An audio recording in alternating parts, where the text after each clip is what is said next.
আল্লাহ তাআলা বলেছেন আত্মহত্যা করবা না, হারাম। যে ব্যক্তি আত্মহত্যা করে তার জানাজা কোন আলেম তার জানাজা পড়াবে না।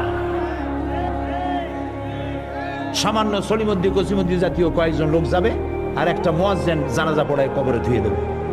বড় জানাজা হবে না, বড় আলেম জানাজা পড়াবে না, যেহেতু সে জাহান্নামে যাবে। আত্মহত্যাকারী কোথায় যাবে?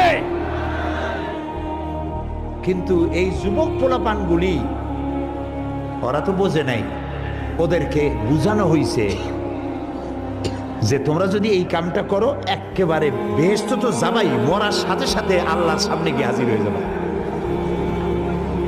আপনারা ক্যারাম বোর্ড খেলা নিশ্চয়ই দেখেছেন অনেকে।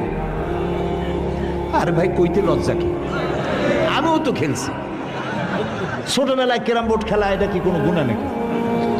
আমিও খেলছি।